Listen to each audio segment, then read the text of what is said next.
You've found your community bestie to share thoughts and opinions, recap the shows we love, Having too much fun. Bravo should be fun. and have piping hot gossip sessions about the celebrities and Bravo lebs we love, hate, and love to hate. He went on a podcast claiming he had a threesome with 2 women from the Real Housewives of Beverly Hills. Immediately, I was like, I wonder if it's Brandy and Carlton. I'm Caitlin Marshall, your pop culture and Bravo bestie. Allegations, allegedly allegations. And if you enjoy fun conversation between friends, listening to your bestie rant about shows we can't get enough of, plus enjoy a little bit of, well, ridiculousness. Oh my God. I'm sorry. There's a spider that is coming down. Hold on.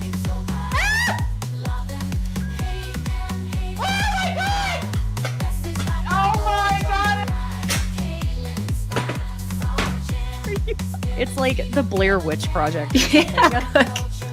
Oh my God. Has anybody seen my ring? Oh my God. I don't want to ruin the party or anything. Have you seen my ring? Oh my God. Can you look on the floor for my ring? God, someone's gonna kill me. Don't mess with me because I will come. What? Oh. Feel free to leave that in for whatever entertainment purposes. You're in the right place. So thanks for joining me on Besties by Bravo. Hi, besties. Thank you for joining us. July 16th, Tuesday. I have Giorgio with me. We're back. Thanks for joining, Giorgio. We are back, baby. Thanks for having me. This is weird doing it on a Tuesday. We're so used to the Thursday slot. So lovely to have it at the beginning of the week. No, I'm excited to talk about Orange County. I feel like I've been talking about it since it aired. Everyone seems to be slowly picking up on the season. So I'm excited. We have some different content to talk about. Yes, we do. And that's part of why we were a little late, because Giorgio and I hadn't seen each other for, it's been like almost 2 weeks. And so we were like, gotta catch up. We have fun things we're talking about that eventually we get to share, not for a little while, but it's going to be really cool. That's all I can say. We're working on it. There's a couple things, actually. Yeah. We still have to talk about Tulum. I know. Y'all, we're trying to make this happen. Wait. First of all, you guys, Caitlin hasn't been to Tulum, but when she gets there, she's going to realize how much content you can get just being there. Just being there. The backdrop is already like ready.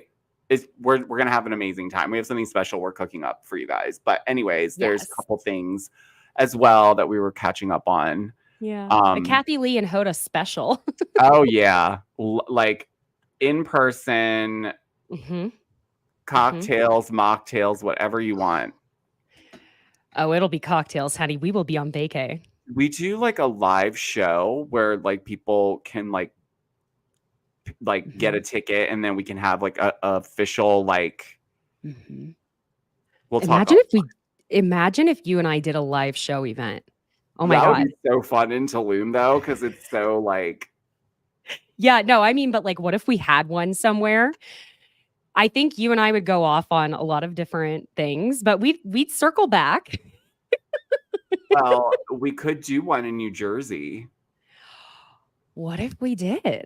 Because I know a couple people that might be able to stop by. So. You do? That's right. Yeah. Oh so, my God. I mean, you know. Listen, when the besties get together and a few glasses of Prosecco, honey, the real shit is talked. Oh God, it's not even 10 minutes in. I already did it. It's like a goal, a standard to try and set, but it's still sometimes. We're human. Human.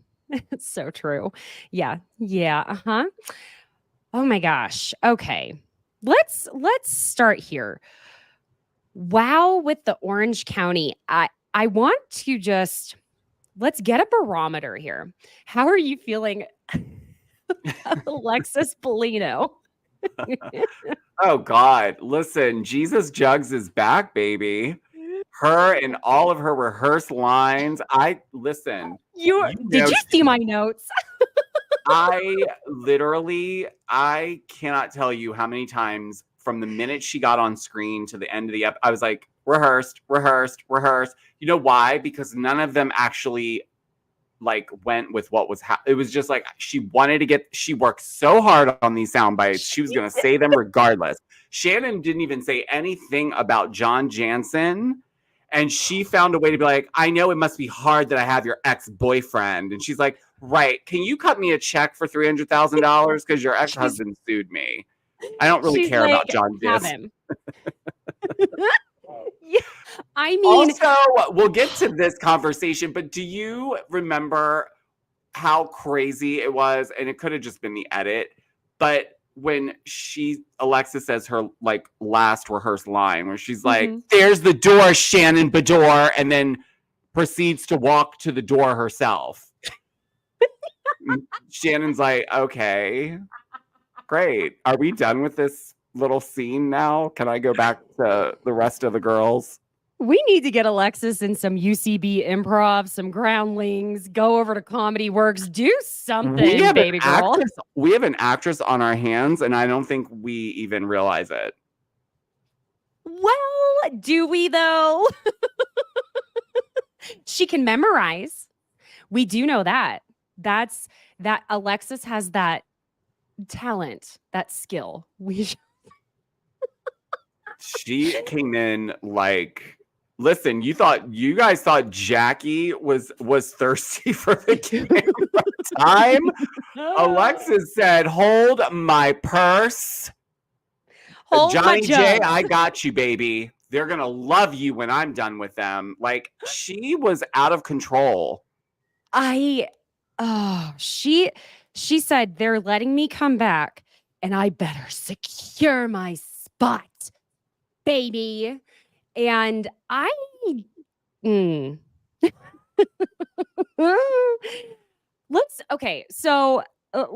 let's just kind of start at the top and work our way down to that conversation, because that's what the majority of my thoughts and notes are on. Now, we love Emily Simpson here. We do. Emily really, I liked her to begin with, but she has grown on me in a way that I'm like, I think she has to be the most real housewife we have out there out of the Real Housewives. Because the way she is willing to be like, look, I lost 40 pounds by getting some lipo in my arms, which, babe, I'm about to say me too, as if I've done that. I would love to. Thank you so much, because we're women and we pick ourselves apart. But she admits she got the Ozempic for a little bit. I appreciate that, because I remember when she first was afraid to talk about it. I swear to God, I was like, so she said, I've just been lifting heavy in the gym. Well, I lift as heavy as I can without peeing my pants after having a baby. And yet, it doesn't work that way. And when she became honest, I was like, thank you. We need this. We women need this. We need to know the truth of how it's possible. Well, listen, first of all, I will say that Emily and Shane are real and are some of the kindest people that you will ever meet. I saw that firsthand at BravoCon. It was, lovely from top to bottom.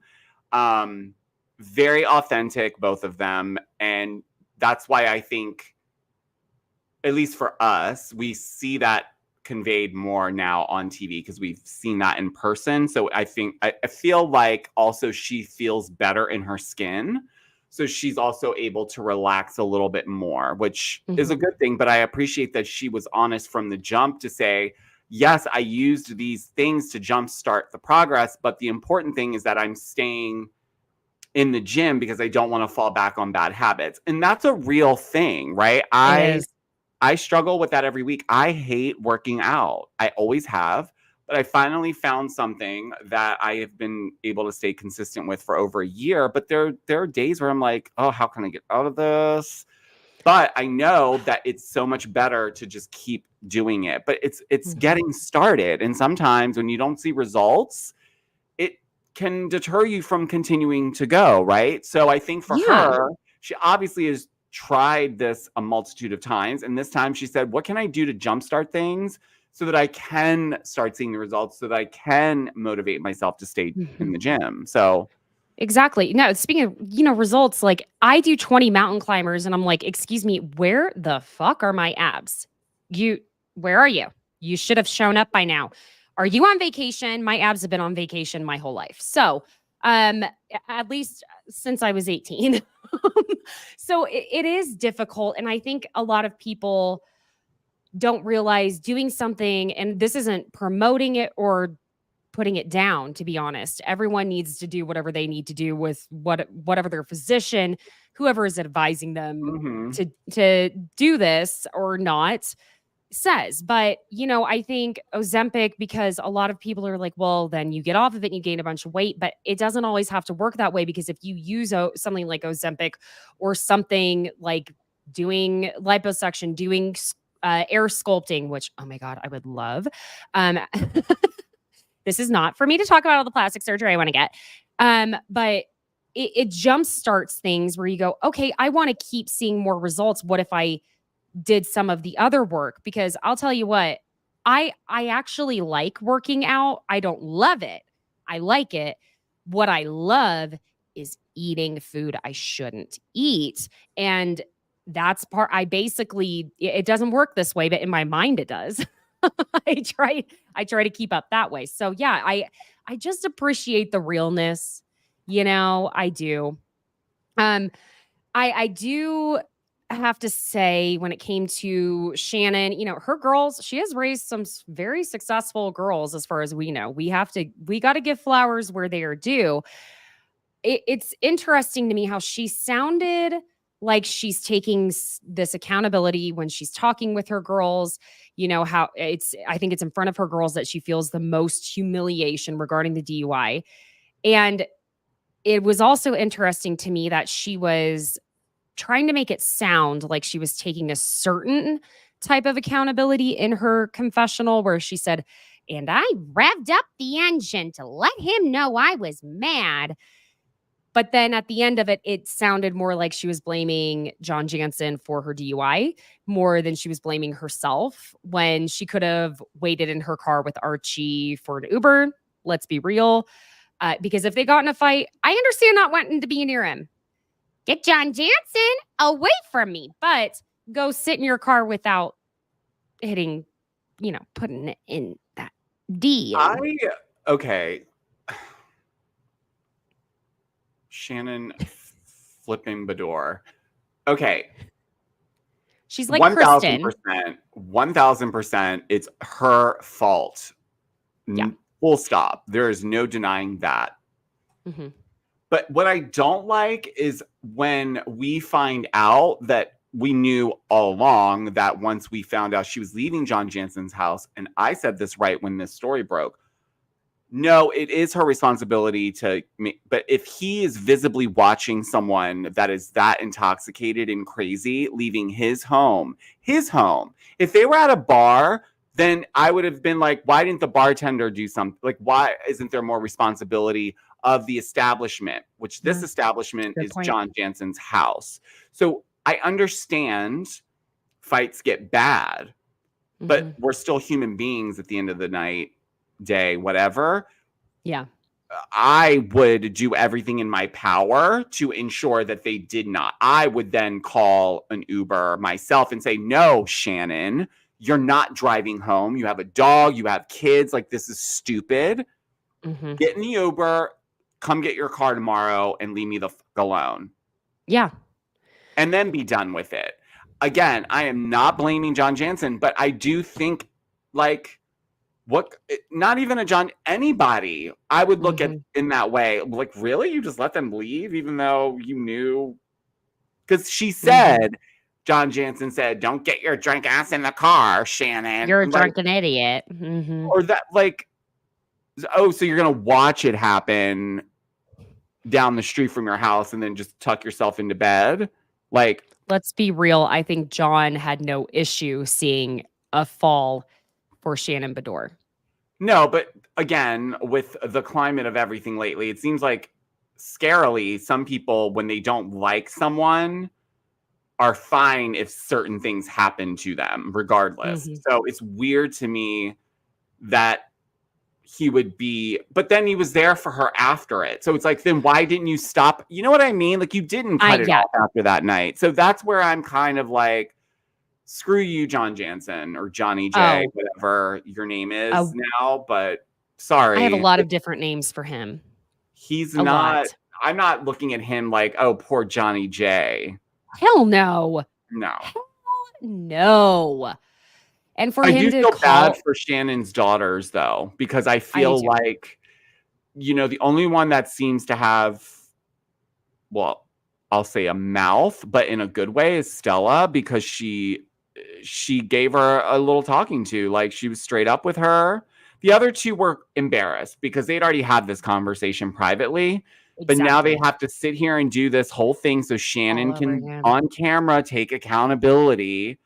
So the other two were just kind of like, oh my God, like, okay, yeah, we know. Like, We're aware. but, she didn't really take account. She just kind of made it seem, she kind of chopped it up to like a wild, crazy night. You know what I mean? Like, woo, we all been there. And it's like, Well, like a bad 10-minute decision is what, and I know what she was trying to say is that all it takes is 10 minutes for a decision to ruin your life, but also there were a lot of things that led up to those 10 minutes of her getting in a car accident, driving drunk, all of that. It's hard because back in the day when celebrities were getting DUIs all the time, at least in LA, the public transport was not there. I mean, you had taxis, and LA is a city you have to drive in. I'm not excusing it, but it was a little bit different. We didn't have Ubers or Lyfts. And I mean, can you imagine Lindsay Lohan getting on the freaking light rail, or that's what it's called here in Denver. I forget what, the little, it's not really a subway, It was but also a different time then, not to excuse it, but like, to your point, there wasn't a lot of options. And unfortunately, Los Angeles nightlife was all about showing up in your car. So it was about you driving up, not showing up in a Toyota Camry and getting out of the back seat and leaving a 5-star review. It was very much, we're going to hide who has the nicest car that can drive. And so again, that was then. We're not in that space anymore. There is Lyft, Uber. There's still even taxis. Not that you would want to call one when you can get an Uber or Lyft, but was there no one else? She couldn't even, okay, fine. You don't want to get in an Uber because you're a public figure and you're afraid that the Uber driver might maybe leak that you're wasted and you just got in this fight with John Jansen. But looking back, I mean, that's a lot better of a media press headline than what you got. I mean, the problem is, I think too, it wasn't just she got pulled over swerving a bit. No. You drove into a flipping house and didn't stop there. You put it in reverse and kept on going and then went for a walk. To try and pretend that it wasn't you. She's going to have a hard time because a lot of people are being like, but all the housewives drink. Yeah. And it's like, but they're not all driving into houses and then walking the dog afterwards like nothing happened. There's layers to it, I guess, is what I'm trying to say. Like, this is bad. And we wondered how the police knew it was her. When we see that she had blood running down her face, can you imagine seeing... I'm only laughing out of uncomfortability and morbidity. Well, she had to still be drunk if she's walking around with blood dripping down her face with Archie and then being like, no, we're just going for a little walksy doodle. Right, Archie? Walksy doodle. Archie, did you go potty? Gosh, we've been out here for 20 minutes. I didn't have Archie in all these 10 minutes ago. If you know who she didn't give an apology to on camera was Archie, but he was in the scene. God bless Archie. God bless it. He is so sick of her shit. We are so lucky dogs cannot talk, because he would have already come on my podcast, your podcast, and spilled all of it.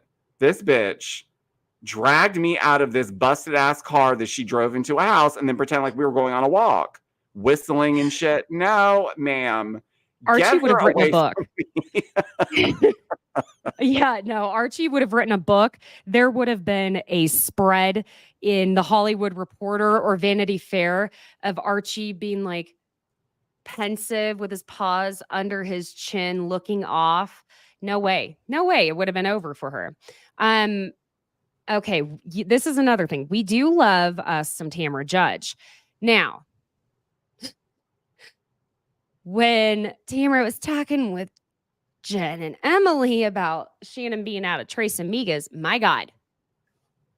Again, we love you, Tammy Sue. However, you more and more come off like someone that would be very difficult to have a close friendship with. The way you will just spill anything and everything you see and then take it up a notch, whatever it is you saw. Like, ow. I know you're playing it for the camera some, but throwing Shannon under the bus, retelling her eyeing the vodka in the green room, because this is what I don't like whenever it's a whole storyline about how much someone on one of these shows drinks, is that then they have to try and prove that they don't drink too much. And yet then you can see it stresses them out more. And then, of course, that makes them, I think, want to have a drink more. And then we have to talk about it so it's like, I hate it when it becomes the storyline, because I think I'm just at a point where I'm like, either get them the help and tell them to not come back this season or don't make it the central storyline. But that's not fair, because this is a central storyline for Shannon. This happened quite literally 10 days after that reunion, where people were like, hey, maybe you should, like Gina said, maybe you should look at it though. Like, maybe you're not an alcoholic. Because here's the thing. I think it's really harsh that when someone makes a mistake involving alcohol, that they're automatically labeled alcoholic, because alcoholism is a real disease. Yes. And it's not always based in someone everyone utilizes these things differently. So what I'm saying is, does she have a good relationship with alcohol? It doesn't seem so. Yeah. So if I was in her circle and that happened, I would say absolutely not. It doesn't seem like you think you have enough of a problem to go to rehab, so you don't need to take the year off. But if you're going to do the show, you need to make a stance publicly that you are not drinking right now, because of the narrative that's going to follow you if you are seen drinking. Not because if you do, you're an alcoholic who relapsed. It's like, Where is your actual responsibility here publicly as a public figure, right? I'm just going to be honest with you guys. If that were me, I would publicly and on the show, you wouldn't see me pick up an ounce of alcohol. But once I got home and the doors locked, then I would have my glass of wine or my 2 cocktail max when no one is around. And I wouldn't just you have to be more strategic about this stuff. And yes, to your point with Tamra, I think there's more going on there. And I think Tamra's really pissed off at the way the Shannon at the time painted her out to be this horrible friend throughout this whole thing.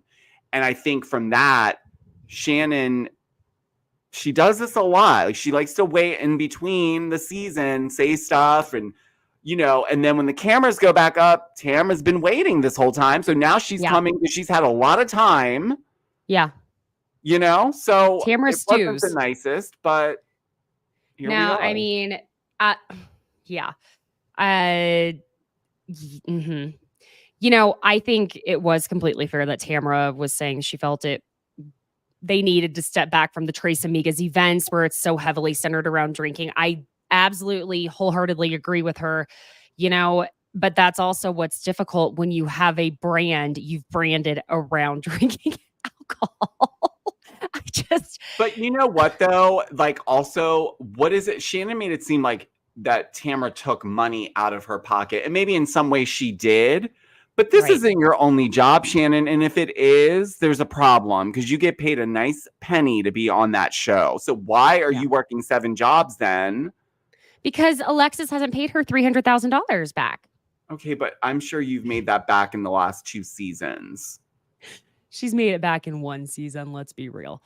So, So Shannon alleged that John called her and told her that she ruined his life and his family's life because of who she is in the public eye. Yet he goes on to date Alexis Bellino and literally is like, yeah, babe, post about it nonstop. John Jansen, rotten hail. He never wanted to be with Shannon to begin with, okay? But he was thirsty from the beginning. And then he got... yeah, and Gina, OG Gina, and Vicky spilled about how John Jansen made out with some woman that he used to date while Shannon was in the bathroom at Quiet Woman. Sick. Oh my God. He would be... Oh...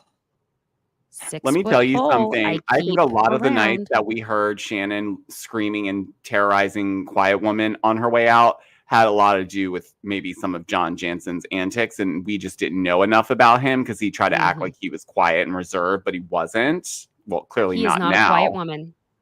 But I am... but then a lot of the people commenting said that he allegedly has a big eggplant. So that is why maybe Alexis is like jumping from the rafters. There's a lot of very not nice things I want to say about John Jansen, but I'm not going to. Yeah. So when Tamra's talking to Jen and Emily about the lawsuit with Jim Bellino, again, we know Shannon lost $300,000 and Tamra lost $500,000, according to her. But what Tamra said to Jen and Emily, even you got to admit this was a lot. Tamra's like, do you want to hear karma though? God's saying to her, if you can't fucking clean up your act after crashing your car and almost killing somebody, I'm going to give your boyfriend to the girl you hate the most. Jesus, Tamra.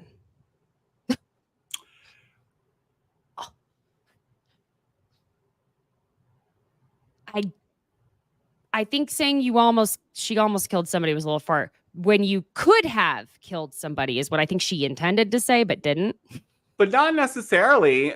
If that house wasn't built with enough bricks, my dear, the people in that front living room could have been killed. You can't listen. I understand, but Shannon can't get off that easily. I'm sorry. It's no, I don't think she should either. And you know what? Yeah, Tamra shouldn't have gone there. But listen, don't start none, won't be none, Shannon. You put yourself in these situations. You get pissy with the wrong people.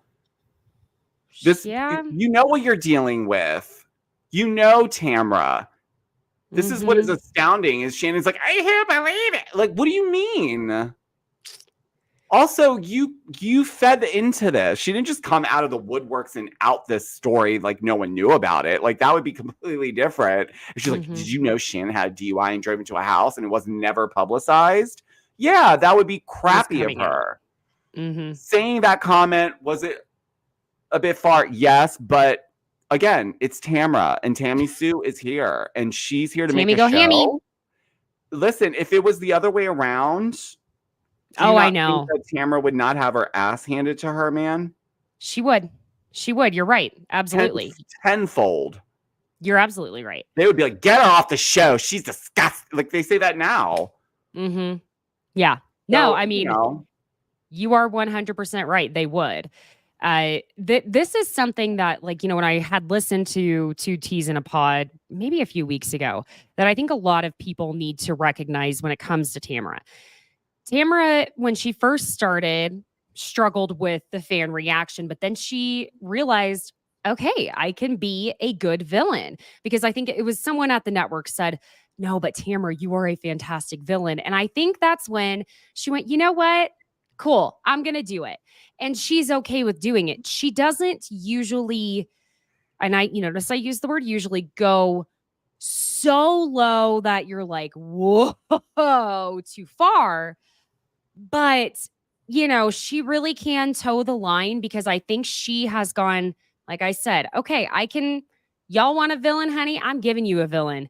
Get ready for it. And that's the thing, is there has to be one. I think everyone forgets that. That's why, I don't know if you've ever noticed, part of the slogan for this podcast is the Bravo Lebs and Celebrities we love, hate, and love to hate. Hate is very strong. It's someone you love to hate. You need to love to hate a villain, honey. You do. You have to. That's why these part shows, of it. that's why these shows are successful, is because Yes. there is the resident villain. And you know what? Tamra understands how to dance on the line, where she'll push the gas pedal some episodes, but then she lets off because she knows she is very well established now. She gets the game. She understands. And now that she's building a whole podcast network, God bless her, she's building businesses. And that's the other thing I think people are a little disgusted by, because it's like she's separating herself because of the image that attaches itself to when you continue to do shows with someone that just drove into a house and the shows are predominantly around drinking. Yeah, I don't think I would absolutely be like, yeah, I can't wait for the next show in Phoenix. Like, no. I don't blame her at all. I'm surprised Shannon didn't say, like, I'm good. Like, she was like, no, let's go. I agree. Yeah, I fully agreed with Tamara's stance on that. I just, to be clear, I would have been saying the same thing, and I would have felt uncomfortable standing next to someone on a stage taking shots, which I don't take shots to begin with. But that being said, I would have felt uncomfortable after all of that, and especially after all the discussion of last season, which brings me to the next point, which is why we knew Gina was going to have a heyday with this. And guess what? She earned the right to, after everything last season, with it being brought up with her DUI over and over and over again. I mean, let us not forget that one of the major storylines last season was Shannon saying too much shit about it, saying Gina's kids were going to be taken away, all this stuff. So here's the thing. Oh God, how far do I go with what I read online and just regurgitating a little bit of allegedly alleged tea real quick? Oh boy. Okay, y'all know I love a good Reddit lurk. Oh no. Right. So let's okay. Oh my so goodness. The Gina, what is I don't want to get sued. this alleged news? Right. It's not news. So this is not that when I read this, I don't know, 2 days ago, it was not the first time I'd heard it or read it on Reddit. Oh, that makes sense now. Look, Caitlin's two neurons finally came together for once in her life.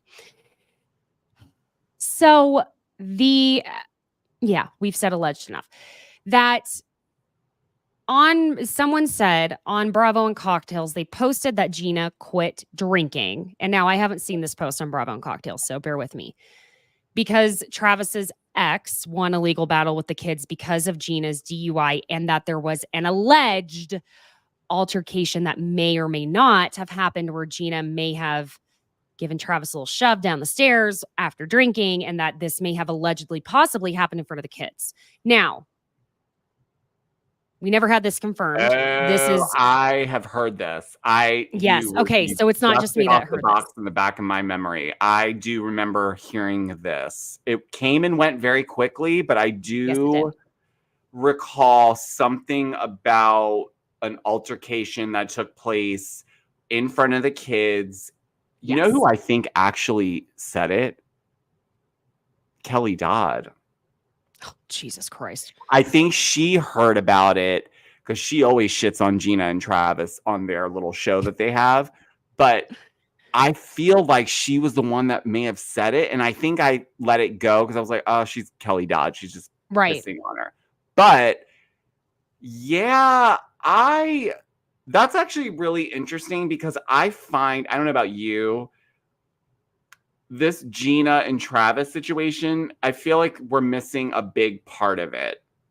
This would give it some context, because you're going to tell me this is the only man you ever felt like you were in love with, and the only reason you are going to move out with your 3 children, because again, combined, they're the Brady Bunch. They've got 6 freaking kids.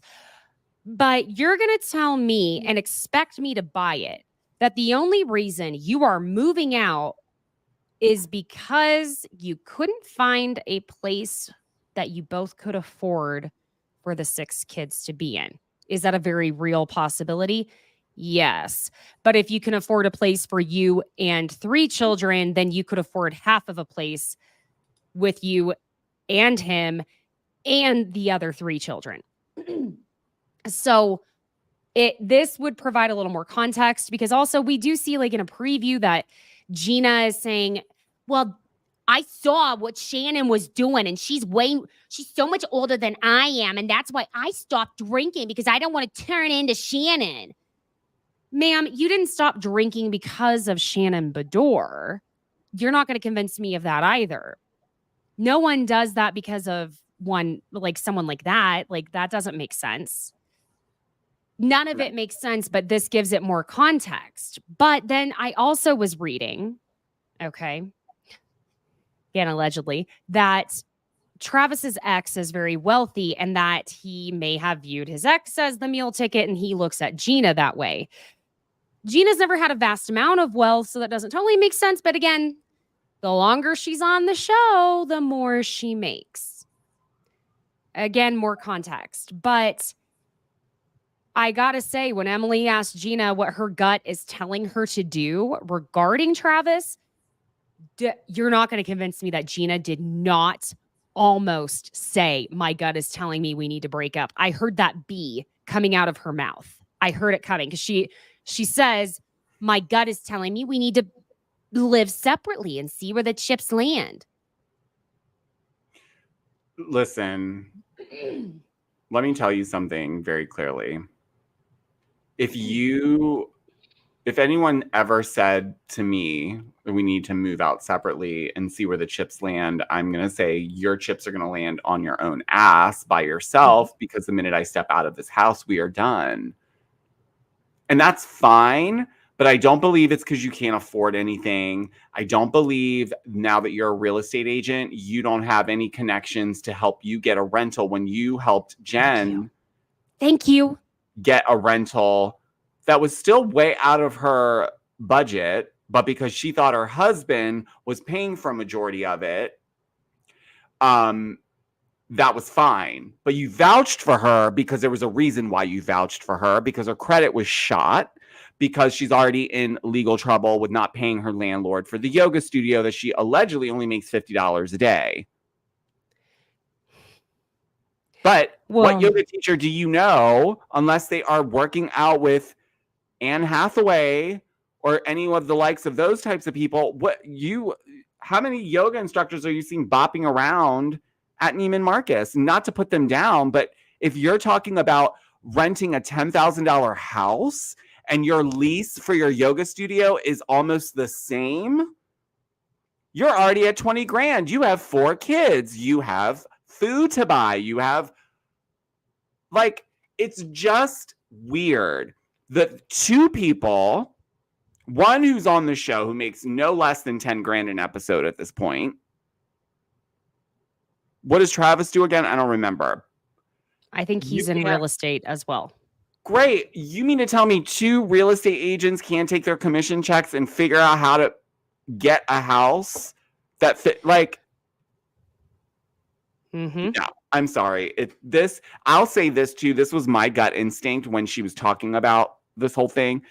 I think she still is in love with her ex. And I think that because their co-parenting is going very well. The way she talked about it. Yep. I feel like there's something there with her. There's also something toxic with Travis that I don't think is being discussed.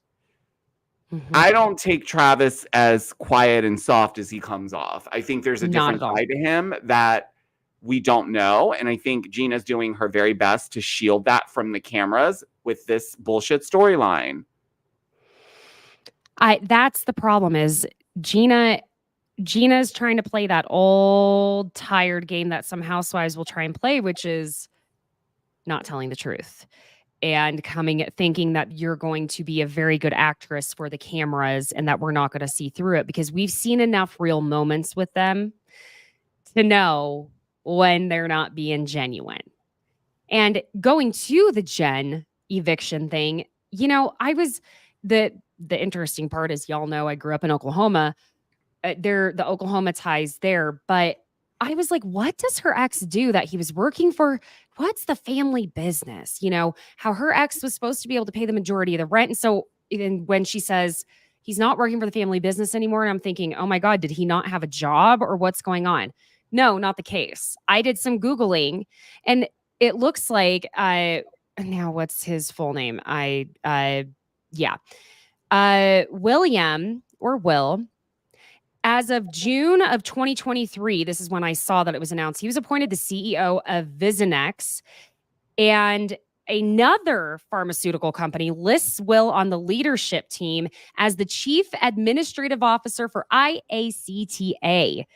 He is a biotech entrepreneur who has co-founded several biotech companies, one of which was sold for $70 million. Will was, and this was on this IACTA site, most recently the president of operations for, Skilix Pharmaceuticals, a company which he co-founded and recently received approval for and launched a prescription non-opioid drug for the treatment of pain. Brilliant. Past experience includes working as a partner at national law firms, as well as the vice president, general counsel, and member of the executive committee of a publicly traded commercial stage biotech company that operated globally. Experience with oversight of all operations of a company, including commercial R&D, finance, manufacturing, corporate governance, legal, compliance, regulatory, business development, international operations, and so on. He has a JD from Georgetown. So, yes, I saw this, and I don't know if you saw, but they finally settled their divorce. Yes, I saw that right. You posted that right before we got on here. Yeah, and so interestingly enough, she knew he had more money than he was claiming. And so I think after the last round of pushing for more financial documents to become transparent, they came to their settlement, which a lot of people are saying it is garbage. It was nothing. I mean, spousal support was $1,700 and some change. Garbage. The lump sum was okay, but you guys have to consider something. She left her husband for another man. So what do you want to get out of this exactly? Well, because you, in my opinion, you should have just quietly ended your marriage, settled out all of that stuff, taking care. This is what really irks my nerves, you guys. Mm-hmm. Everyone that defends Jen, I don't give a shit about Jen. Those kids have been uprooted how many times? How many rentals has she been in the last 2 years? Now they're being evicted. They're on national television. We're talking about it. It's embarrassing. And I don't know why I said embarrassing that way. It's embarrassing. Embarrassing. It's also a slap in the face, because now you're acting like you're a fish out of water, as if like your ex-husband left you high and dry. You did that. And now you want all of his money? I'm sorry. No, you're lucky you got that lump sum. That's just under $300,000. Now that should clear up some of her debts. Well, I don't know her full financial situation, but based on the public debts that have been talked about, that would more than cover it.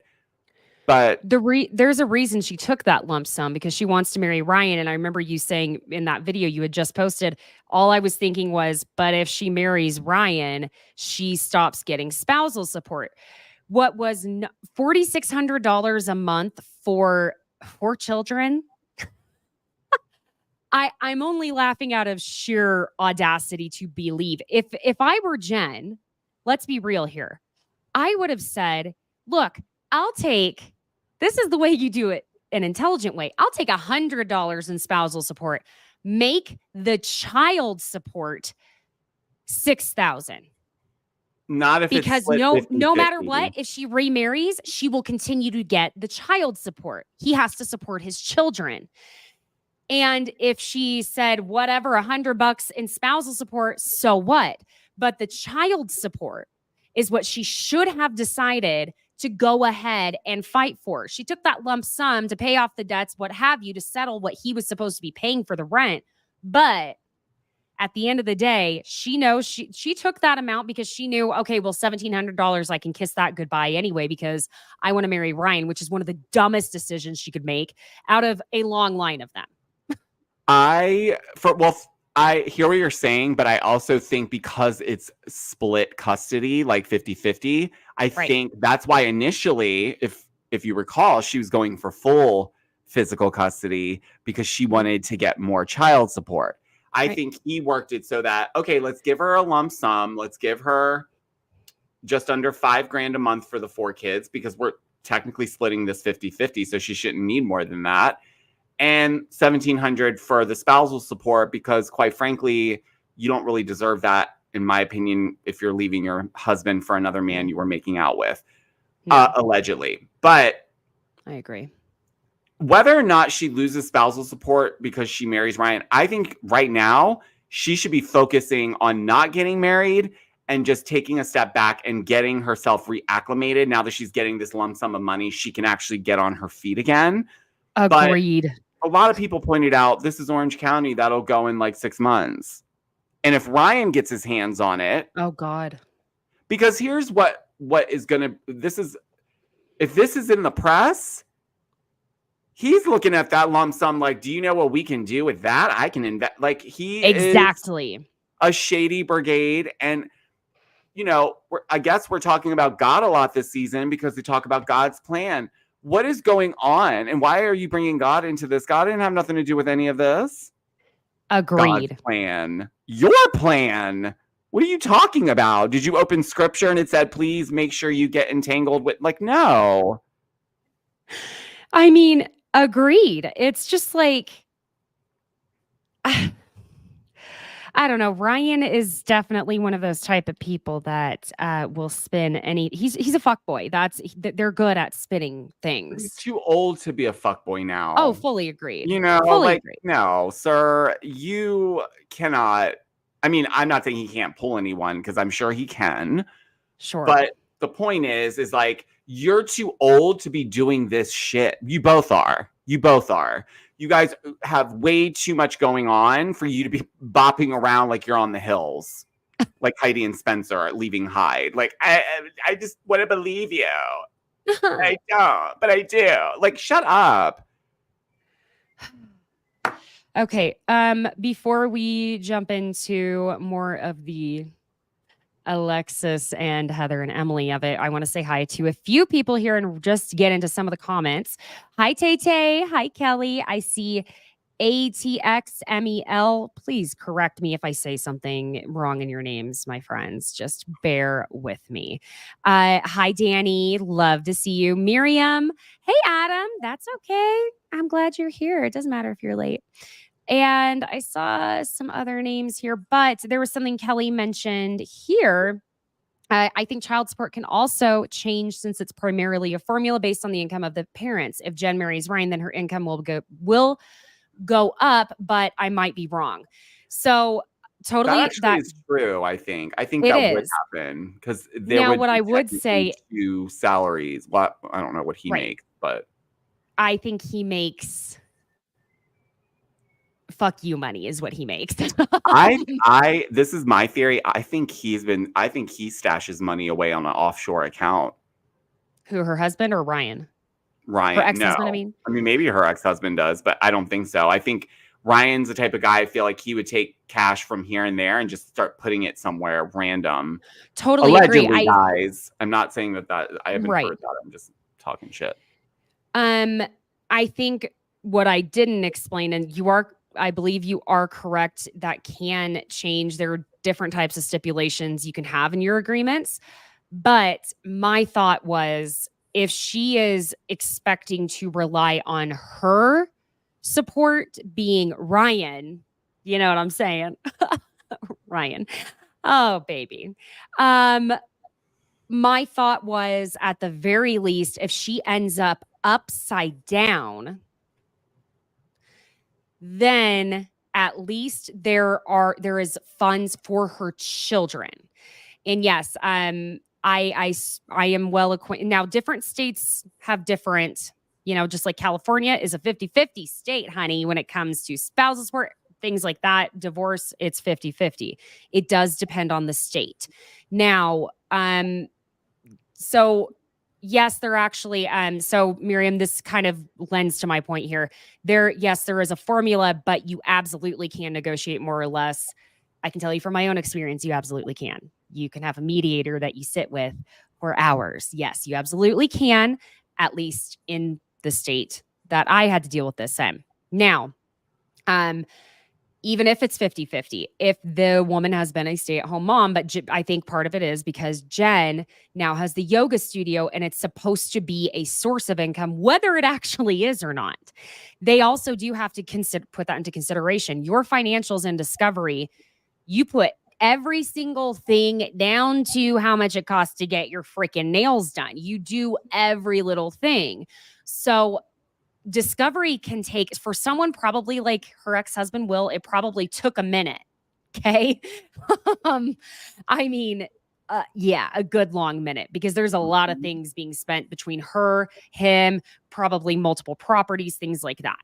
Now, we are not legal experts on this podcast. I can only speak from my own experiences in my life, in people I'm friends with and have, family members going through it. But I can tell you this, if you go on a government website, a lot of times they will have a state calculator for what you can expect for your spousal support or your child support. It does not even mean that you are going to get that. Believe you me, because if it can't be done, it can't be done. So,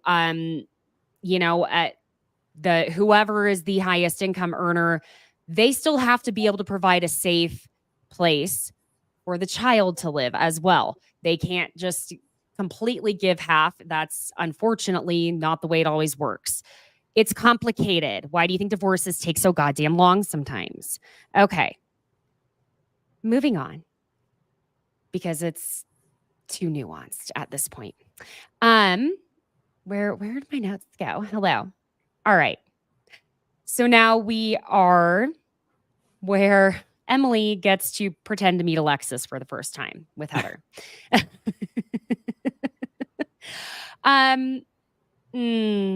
I could have done the rest of my life without hearing Alexis Bellino talk about, it was February. She has like this gravelly voice that I can't quite place, but she's like, it was February 18th when John Jansen walked into my life.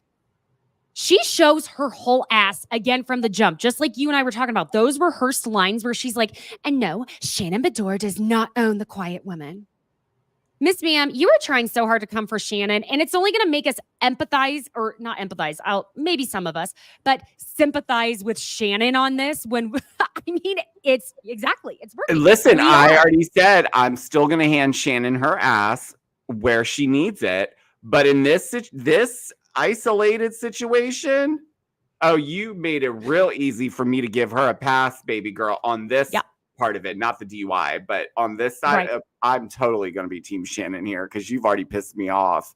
She came in, she was like, I am coming for Shannon Beador. What the fuck did Shannon do to you? I was actually not expecting that from her. I was thinking that it would have, I would have thought it would have been Shannon acting like a fool, being like, I can't believe she's there. You know what I mean? But she, the minute she walked into espresso martini time with Emily and Heather, I was like, oh dear Lord. Just the walk in, I could just tell she'd been sitting in the truck for a while. They waited and waited, and they gave her the go ahead. Open the door. Yep. Let me go in here and tell Emily her ass on that podcast was not right. It's just, my feelings are hurt.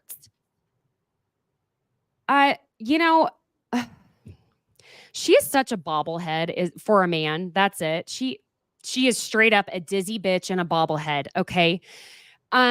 When she said, sorry, but Giorgio, can you imagine looking at John Jansen and going, well, The heart wants what it wants.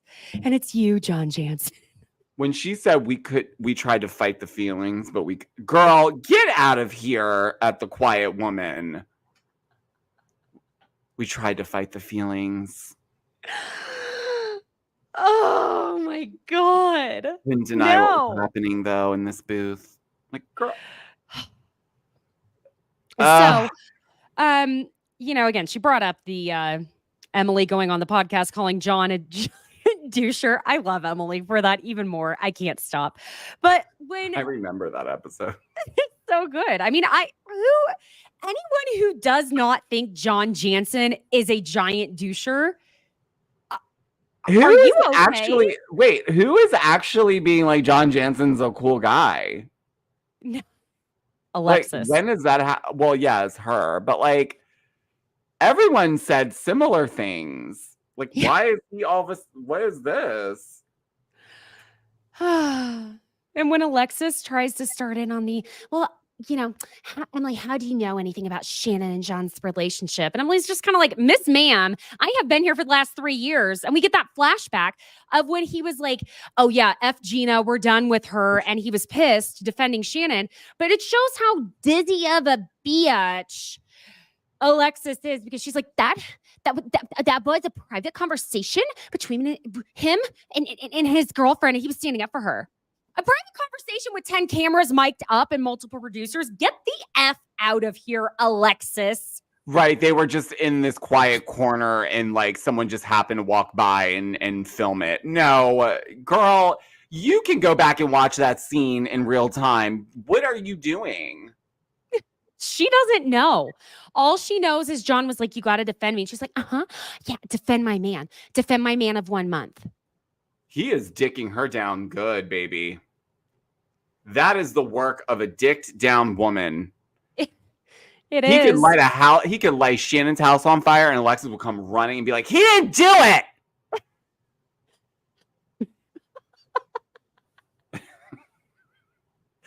She's crazy. Wait, the visuals of it though, because she'd be trying to put out the fire with her tears of saying that Shannon is such a monster.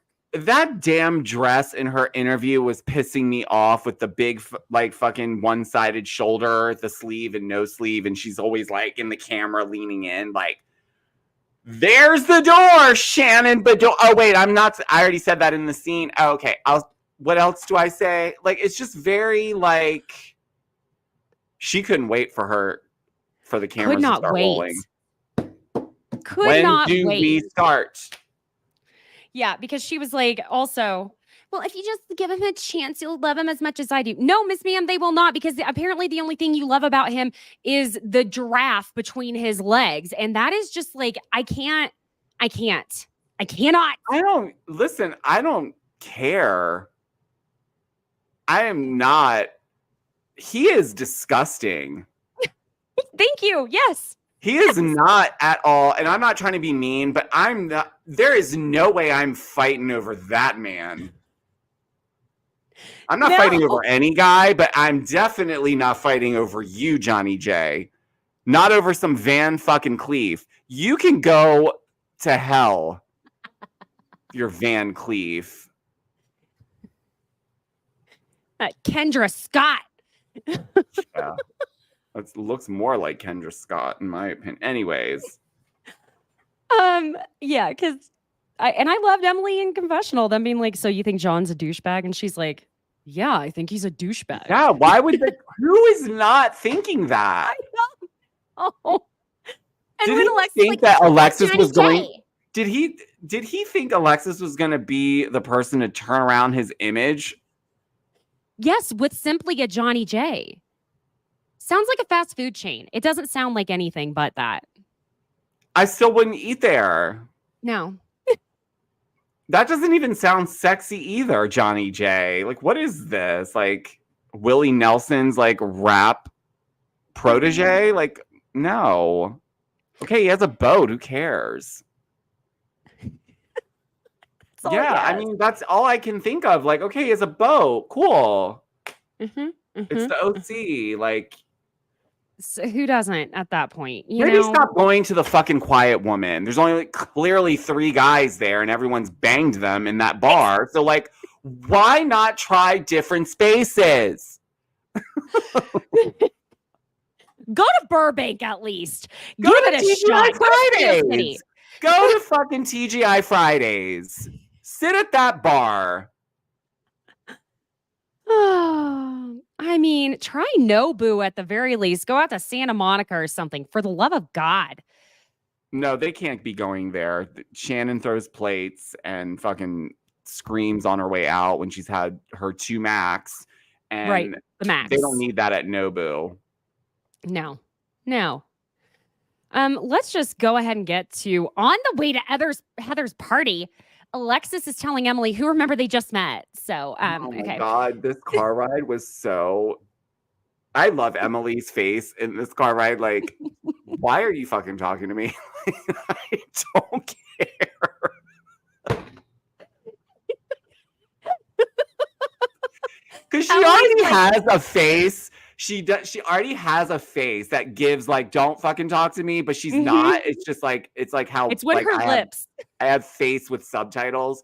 It's like that with her, but this time she meant it. She was like looking at her like, why did y'all put me in this car with her? I'm the least Whose idea? friendliest one with her, and she just cussed me out 2 nights ago. Now I gotta drive an hour in this Suburban while she threatens me about Shannon. Why was she threatening Emily about Shannon? Did you feel like she was trying to be like, and if she does, I'm just warning you, Emily, I will lose my shit. Like, it was just very like unnecessary warning shots for Emily. Like, Emily has no stake in this, hun. She's married. She's just here to have a good time. Yeah, she is. What are you doing? She don't care. Here's the thing. Alexis was doing her like rehearsal. I think she was trying to see if she could try an improv whenever she got with Shannon. But Emily was like, I ain't gonna yes and with you, bitch. When you start out the fucking conversation with, oh my God, I'm so tired because we had a sleepover last night. Yeah, you know, Emily was like, she straight up was like, ew. Yeah, like, because ew. I don't care. I don't want to know that you were banging Johnny J 4 times in a row last night for you got in this Suburban. With your Jesus jugs, how can any man just look at her naked boobs and not think of Jesus now? That probably ruined her sexual. I'm going to probably get in a lot of trouble, but I feel like she has the boob job that when she is topless, the boobs like just fall straight down, like nipples are pointing to the ground kind of boobs because they're so big. Mm-hmm. And they're too big for her frame and her chest. I wonder if she has oh my God, here we go. I wonder if she has like the nips that are kind of like how people can see Jesus in a piece of bread sometimes, or see him in like a plate or Oh, dear Lord. Yeah. Now, as someone who hates my own nipples, because I do not, I'm very much, I like them hard. I do not like them soft. Okay.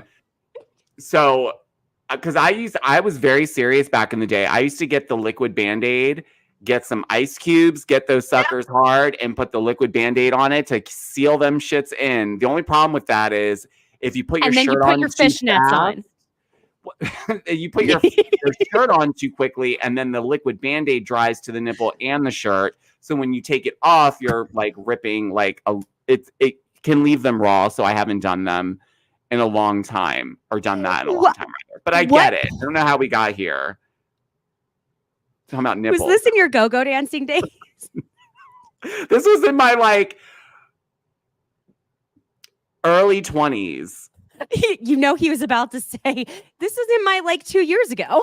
This was like last month. No, listen, I was in Walgreens the other day actually, and I saw a bottle of liquid Band-Aid, and I was like, such a nostalgic moment of running in here so many Saturday evenings to get some liquid Band-Aid, because I was like, I am not going out with puffy nipples.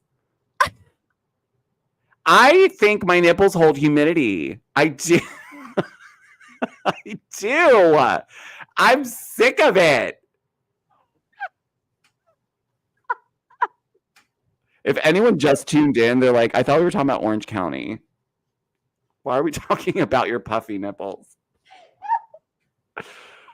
They're not really puffy today, I will say, but if I went for a walk in this heat, they would definitely swell up. Like, it would be like pepperoni nips. Not going to work for me. Anyways, Jesus Jugs, though. God, this you car can't do ride, this shit to me. this car ride was things that could have been like she could have waited and then seen how the conversation went with Shannon and said some of these things, but like it fell on deaf ears only because the threatening tone she had in the car, like almost like she was mad at Emily or something. Like she's like, so what is Shannon saying? That bitch, like nothing. Actually, she hasn't said anything. Like Miss Ma'am, she just met you. Remember, she supposedly was supposed to have just met you, and she's been technically in a friendship of ways with Shannon for how many years? What's your problem? But why are you telling her? Like, what do you want her to do? She better not have a problem because I can't guarantee. Like, why wouldn't she have a problem though? I would have a fucking problem if we broke up 3 years ago. I'd be like, who the fuck are you? Oh, let me explain something to you. There is no way, I don't care what anyone says, if you or I were Shannon Beador or in that situation and some random hoe that is friends with other people that I wasn't on this show with is now dating my ex, and now that's going to have to be in my face, you best believe I'm going to make your life a living hell. Oh, yeah. I don't think Shannon knows totally how to do that. No, that's why Shannon needs to call me. Shannon could sort this out in another week. Yep. No, Giorgio's serious. He is. I am. No, I'm joking. Not really. So we do meet our new girl, Katie, who she met Gina through Sutton. I like her too. I'm surprised Sutton's running around with Gina at some points. I'm not. Okay. I don't think she is. I think that's just more of a a connection point to bring Sutton in to kind of rev up Katie. They're not hanging. They're not fucking friends. Give me a break. Loved how whenever Shannon walks in, though, first of all, they gave that girl. I'm sorry. I'm still trying not to laugh over your nipples holding humidity. They do, you guys. I'm telling you. Trying. Once you get a case of the giggles and you're like, oh my God. Okay. I'm serious, though. Well, I'm writing a book about it.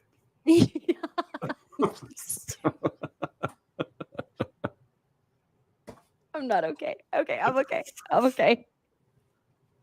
From one set of chesticles to another, it did crack me up how when Shannon and Katie are like meeting each other, Katie's like, oh, hello, Shannon. It's so nice to meet you. And Shannon's like, hi. Oh, thank you. Thank you.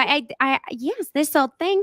Thank you. And Emily immediately walks up and goes, hey, Shannon, look at your boobs in that, Shannon. And starts. She's such.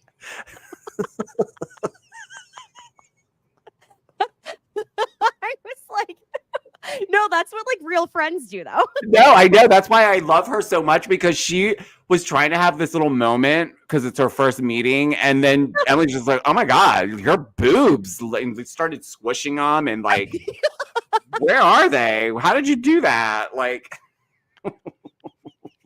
Oh, it had me. I was I was cracking up. I'm not going to lie, because I was like, again, that should have been Alexis's indication that I always want to call Emily Gina and Gina Emily. And I'm never going to not want to call them that. And I don't understand. Anyway, it should have been Alexis's indication that Emily and Shannon actually do have a friendship. Because listen, we girls, once we start doing oh, look at your boobies bouncing, that means we are friends. We're comfy. Okay. As much as some of the straight men out there might like to think it's like that all the time. No, you only do that with legit friends. First of all, I just want to also say, like, you know, I am going to be giving Shannon a lot of shit, I feel, this season, but she's our Shannon. So, Alexis, Exactly. you can miss me with your little bullshit ass entrances and your little gun, like coming in with your guns blazing. I'm not going for it because we can talk about Shannon. She's like our Kristen Doty. Exactly. She's a mess, but she's our mess, and we will deal with her. You don't get to come in here with your Shein dress and all your antics and your little Van Cleef ring, promise ring that no one should be doing in this. I wish somebody would give me a fucking promise ring at this stage of life. I would go ape shit. Ring on a string. Yeah. Now, I feel like it's kind of the same thing as like if some random person starts yelling at my kid, that's my child. Shannon Beador is my child. Leave her alone. We will discipline her. I'm sorry. I'm sick of these newbies coming in acting like they know so much. Like, you've only heard John Jansen's side of the story, Alexis, and you've gotten dicked down from day one. It is clear because you are running around like a flamingo who's done an 8-ball. It's only episode 1. Just calm down. She almost broke her neck doing that interview. Giorgio, I swear to freaking God, I have to tell you, it's almost like you and I have this brain. Hold on, we're going to get there because Alexis in that neck, she looks like she has a strong neck, but it's like, because she's doing this all the time. Oh my God. Now, I don't have a strong neck. That's going to hurt me for about a week. I'm not one to shit talk anyone's neck. I'm not saying my neck is better. I'm just saying she worked that neck to death. No, that's what I'm saying. Like she almost broke her own neck. Like and over Shannon, you're coming off like you are insecure, actually. 1,000%. That's how it's coming off. Like, why are you so amped up? Like, she's not even checking for John. Like, it's not like she was on episode 1 calling John Jansen and be like, he hasn't responded to me. I wonder why. Like, it's not. She's just trying to move on from this DUI and driving into the house thing. That's all she's focused on. Mm-hmm. You know, at first, whenever the two of them went outside to talk, the way all the women were smashed up against the glass, I was like, that would have been me and Giorgio, except you wouldn't have totally been smashed up against the glass. You would have had your glass of Prosecco. You would have been holding it like this, and you would have been in a corner smashed up against the glass so that no one saw that you were smashed up against the glass, while I would have been Emily with my face completely squished. I'd have been like, no, I don't have a degree in reading lips, but I have earned one today. So I shall be the one to read the lips for all of you. Thank you so much. I probably would have asked one of the cocktail waiters to give me their jacket and a tray, and I just would have moseyed on out there somehow. Like, you would have been changing outfits every. Wait. Can we talk about how they let us? I love when they break the fourth wall with Shannon, because when they're walking out there and Shannon is literally directing her own scene with lighting. She's like, oh no, we need to move the table. And then you hear them drag. And then Alexis is like, yeah, I'll help you, girl. So it's probably going to be a long setting talk. up the scene before you guys get into it. I love it. I do too. Love it. Because that means you guys both know there's a job to be done here, babes. Well, and the way Alexis thought this was going to be a good long scene, and Shannon was like, no, honey, this is not going to be a long scene. Alexis was like, it's probably going to take a while. She's like, I don't think so. No, you're not getting that much from me, Alexis. This is going to be short. Like your time on this show, because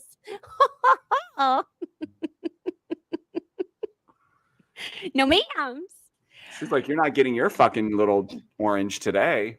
No. You're going to get a little fucking Clementine. That's what you're going to get. A little cutie. Yeah, that's all you deserve. Maybe a grape. Shannon starts. No, she's not worth a grape. Shannon starts off talking about the lawsuit. Okay. Please, for the love of God, don't let this be the topic of conversation throughout the entire season. I'm begging y'all, please. I don't find it that interesting. Yeah. Now, maybe I'm misremembering, but I feel like I recall that Alexis's name was on the cease and desist letter. And this was a while ago, obviously, but I couldn't find anything. I couldn't find it either. I swear I thought it. I don't know why. Maybe I'm making up memories now. I feel like I feel like it was because her name was brought up in it, aside from it being her ex-husband. But I don't know. Did they swipe it from the? Well, but I think it's very telling, though, that Alexis doesn't even actually full-blown deny it. She ends up, well, we'll get to that point. Excuse me, all the laughing has literally grated my vocal cords.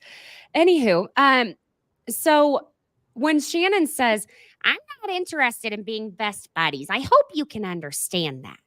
And Alexis is like, saying, I'm not asking to be best buddies. And I know this is uncomfortable for both of us because you're the ex and I'm the new. And then she technically denies that she's on any court documents when Jim sued Shannon over Tamra making comments that, I'm sorry, but, they are things that happen at these trampoline parks. Allegedly, don't sue me. I have absolutely no fucking money. It wouldn't be worth it. But I guess what happened in the end, though, is for Shannon, the judge ruled that there wasn't sufficient evidence of damages, loss of income for Jim's trampoline park because of Shannon. And last I saw, it was like he was able to move forward against Tamra. I mean, it was literally 2 sentences, but man, people get so trigger happy. It's unreal. Trust me, I know. But now, again, Shannon is going to be hanging on to that thread of the court, the lawsuit, right? Mm-hmm. And Shannon starts trying to interject when it comes to Alexis talking about that. But Alexis has been practicing in front of the mirror for 3 weeks, so she cannot be interrupted. If she does not stay on the trajectory of that monologue, she is going to forget the ending of her monologue, which how you could forget a rhyme, I don't know. But that's when she tells Shannon, no, you let me speak now. It was your own turn a second ago, and then now it's my turn. And Shannon, Shannon's getting, oh, yeah, okay. We're getting a little angry now. Okay. It's coming. This is where Shannon, it's it's like that mom voice. You know what I'm talking about? Where it's like, oh, that's what we're doing. Okay. Okay. Oh, so you want me to yell in my Givenchy dress? Got it. First day of fucking all cast event. Okay. Mm-hmm. This is the way you're coming in hot pink. And y'all know I love hot pink, but my God. Alexis wanted to make that statement. Big time. Wow. Alexis, dizzy, Jesus Jugs tells us in confessional that they're not getting to the root of the problem. The root of the problem is that you're mad that I have a boyfriend. Miss Ma'am. Do you know what this reminds me of? Do you remember on Melrose Place when Marsha Cross was on the phone with Jane and she basically told Jane, why don't you dial 1-900, get your own man, and then hung up on her? That is exactly... She wants so badly for Shannon to have a problem with her dating John Jansen. I'm wondering if people put that in her head. Because I feel like at first she wasn't really getting into this whole narrative when she first got called out for dating John Jansen. She played this card of like, we don't know each other, like very like neutral. And then all of a sudden, it's like, oh my God, Shannon has a problem with me because I'm dating her man. Like it's very much, girl, no one wants him. I mean, even if it was Shannon that wanted him at one point, she doesn't seem to want him now. And she really did not seem fazed around the fact that Alexis was dating him. No. It was more around, how dare you show up here and not acknowledge the elephant in the room, which was your ex-husband who still financially takes care of you, by the way, was the one that put me through this financial stress. So yeah, you can go on John Jansen's boat and ride his eggplant all night long. But Enjoy. as soon as you're done, as soon as Jim Bellino is done taking care of you financially, which it's coming up, let's then see if Johnny J is as great as you claim he is. Because it's a lot different when you're not dependent on him in the way that you would typically in that stage of, because they're talking about engagement rings. So, but also look how he treated Shannon. He gave her some money and then now he wants it back. Like he's that type of guy. So do you really want that type of? Well, and she totally forgot her line in confessional too, when she was like, and you're not going to win the battle with him. You will not.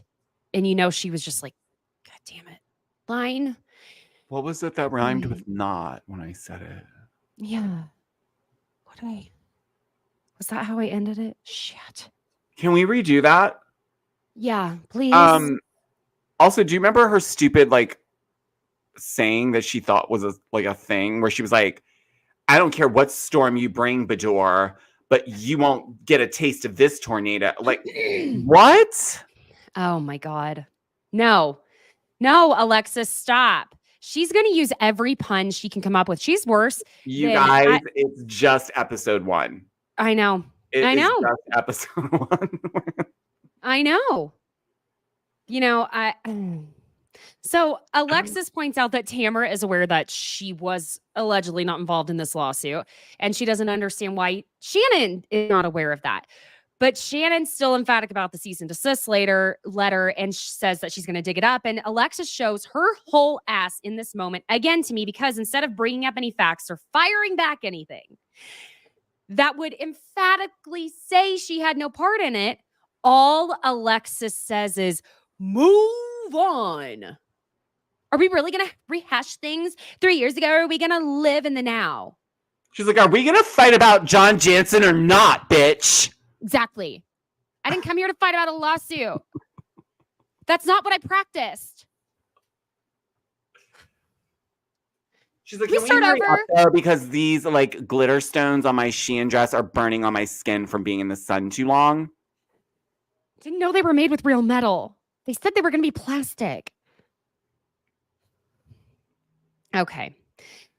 Now, all right. Here's the thing. If I were Shannon, yes, I would be pissed about $300,000 because of what Tamra said next to me on a podcast. Yeah, I'd be pissed at Alexis. Genuinely, Alexis is trying so goddamn hard. It's like she's trying to make fetch happen, but she's fetch. And so it just isn't happening, and it's never going to happen. And it's very uncomfortable, but she looks so incredibly confused throughout this entire conversation. I don't know if it's that the eyelashes were too long or what, but she just looks like she's doing a lot of blinking, like a Teresa Giudice blinking. And it's maybe partly because this is not going the way she planned, which is that she thought Shannon was going to say how upset and hurt she was that Alexis is dating John Jansen. And so why would Shannon say that to her if they're not friends? Exactly. People move on to other people when they're not dating anymore. That's what happens. This is why you don't shit where you eat, guys. Stop fucking people at the Quiet Woman. The Quiet Woman, you go eat there and that's it. No, don't go there at all. Breeds nothing but Johnny Unless J's. you want to check it out, the establishment, because you're a fan. I do want to go check it out, though. Yeah. Just to see what the hubbub's about. Exactly. Alexis telling Shannon to show her the letter she quote unquote wrote after Shannon's telling her, oh, John was there for me during my anguish with this lawsuit. And the way Alexis keeps saying, show me the letter. She looks like a dolphin coming up for air. And I probably just threw my neck out, and I'm not going to be able to move my neck for another 2 weeks. That's what I was saying. Alexis must have a strong neck. Because my neck already it hurts. I'm sure Johnny J massages it for her when she's done.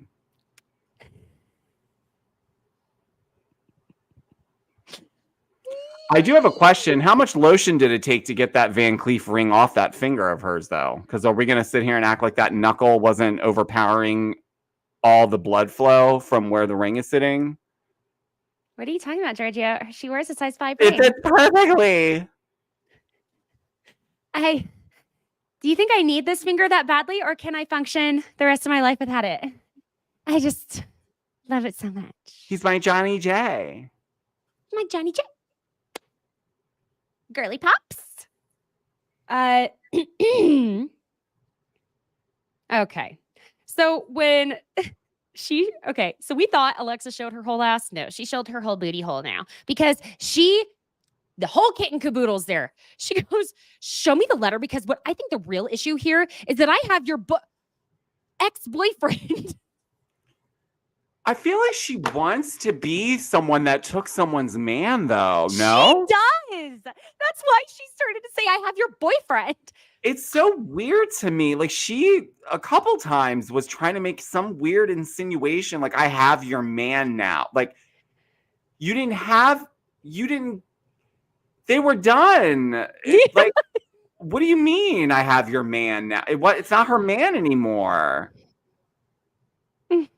Who is gassing her up, though? What gay? And you know it's a gay. I am so sick of this community of mine. Because you know, Giorgio, if you were her producer, gay, that's like, girl, she's just jealous. She's jealous because you're with John Jansen and she's fucking paying for the side of a house. That's what the problem is. Like, I already know, and that's why I'm pissed. So Alexis and gay handbag friend that is gassing her up, please stop. For the love of God. Because see what you've caused? Do you know how much footage that the editors probably cut out of episode 1? Because she probably stormed into every scene. Clomped in there. Yeah, like it's click-clacked as hard as she could. Just as disheveled as Jackie is coming in and out of every scene. With the 7, it's like the purse, the jackets, the scarf, the phone, the other phone with the yeah, like the girl, baby visors. Their baby visors flapping and breezed. Come on. We get it. We got it. You are with Johnny J. He is your man. It's clear. I hope we do not have to keep revisiting this. No. Please, God. When she says, like we said earlier, you're not going to get $1 from me. And if you don't like it, there's the door, Shannon Beador. Listen, Alexis, I think it was this moment. A Dr. Seuss, you are not. And I think that's where, because Shannon is calm, saying, you know what? Take John Jansen, and I thank you for taking him from me, Alexis. Fine, I'll give you. You took him. Take him. Because this was very important that Shannon said exactly this. Is because she's both admitting that she's trying to say, okay, Alexis, yeah, you could. Sure, sweetheart. You did take him. Okay, but I don't want him now. If you want to view him as a prize, go ahead. I'm thankful for you. And all Alexis, again, we need to get baby girl and some UCB, some groundlings, is all she turns around to say is, and I'm thankful he left you. And when Shannon just looks straight in the camera with her mocktail, with her Pellegrino, perfect. Fucking perfect. She's like, did you get your scene? Now I have multiple negative thoughts. Stupid did you twat, get your there's scene, another one. Eric? Did you get your scene you were looking for, Eric? Like, just like shout out to the editors, though, for giving Shannon that fucking entrance. My God. Yes. My God. Yes, and yes. Thank you. Thank you. Because I would have did that. They had to put the music over it. Oh. You know they had to put music over it because Shannon was getting out of that car and her Spanx like, oh, Jesus, help. My when Spanx, I don't want the wrinkles. I screamed when she got out of that Suburban, and then the shot of her and Pamela, her makeup artist, were walking down the pathway. So I was like, what is going on with these editors? shout out to the editors because that made such a whirlwind of a difference. Because you got to balance it. They just showed her like getting a mic put up her dress between her boobs outside of the truck. So I was like, okay, at least they're not making her like a clown show. Like she looked great. She did. She's looking incredible. I got it. We got probably drinking as much, and she's not around some piece of shit man that makes her feel bad about herself. Makes the difference. Exactly. It's amazing what getting rid of, men. Men. No, I mean, yes, men are absolutely the problem, my dear. Always. Well, besties, first, let me just say hi to a few of you again. I saw a few more people join the chat. We did say hi to Danny, Miriam, Kelly, Tay, Adam, and I see Oriel. I believe I saw a few other names, or I think it's a few of you are really lighting up that chat, and I love to see it. Remember to join the chat whenever we are live so we can give you a little shout out. Georgia, where can everyone find you and tell us about something exciting that just happened this last week? I'm the Dolphin Alexis now. I'm so excited. Thank you. You can find me on TikTok, Instagram, YouTube at Giorgio Says, and then my podcast is Giorgio Says. But I technically released 2 albums last week, but the main project that I've been talking about was the Housewives Tales album, which you can stream everywhere that you listen to your music. There's 24 songs. It's really fun. It's very niche. It's my merch, if you will. And then I released another album that's I have 2 other albums that are out as well that are not Bravo related. They're just fun dance music. So yeah, you can check all those out on any streaming platform you get your music. And listen, the music, they are bops because y'all, my intro song, Giorgio made my intro song. I was like, oh my God, I have to have this. Thank you so much. So yeah, go check those out for sure. We're waiting on those sounds to be approved for TikTok, I think still, but no, they're all available. Actually, what's funny about this whole process is when I was dealing with the distribution, they let you pick which platforms all of the songs can go on, and TikTok and Instagram, the songs would be available there first before they were available everywhere else. So you can use the sounds. They're available to use, and some people are using them on TikTok, so thank you for that. But it's out there. I'm waiting for TikTok to, not that you guys care about this part, but they're in the process of approving my request for an artist page to give me the tab for all my music that I can actually, because if I try to use my own sound on there and then like I technically can't, like I have to, that's weird. They need to know that it's mine. So this is the one way. Otherwise they take the sound down. I will say to anyone out there as well, like I'm going to be posting more about it, but I am offering custom music on Cameo. So if you want to get a song for someone, or you want to write a song for yourself, or whatever the case is. And they are good. I'm telling you. No, they are. I wouldn't put them out if I listen to my own music. That's how crazy it's weird. It's not my voice, but it's my music, my lyrics. So it's weird that I bop around to my, because sometimes I walk downstairs, you guys, and Jeff's like full on jamming out to like one of the albums, and it's just weird hearing other people listen to it. But no, it's fun. It's been fun. Yeah, I love it. Love it. Well, besties, you can find me on Instagram and TikTok at Besties by Caitlin, CAITLIN. Check out the merch shop. I am still putting some of the finishing touches, uploading to my website so that I can offer y'all a better discount than what I can maybe offer on Etsy. So I'm working on that. It just takes a while to get each thing up. But it's Pop Culture Besties on Etsy. And if you are new here to the channel, Besties by Bravo on YouTube, please subscribe. We're trying to hit that 1,000 mark as a community. And I love seeing all of you in the chat. The bestie community is where it's at. I will be back with you on Thursday at 3 p.m. Well, yeah, I may as well just do it at that time again. 3 p.m. Eastern Standard, 12 p.m. Pacific for a live recap. I'm going to be talking Jersey. I might have a guest on to talk some Love Island USA shit with me because I mean, it's addictive. Okay, I'm addicted. Aside from that, please leave a 5-star review wherever you listen, and I will see you all on Thursday. So thanks for joining. Bye. Bye, guys.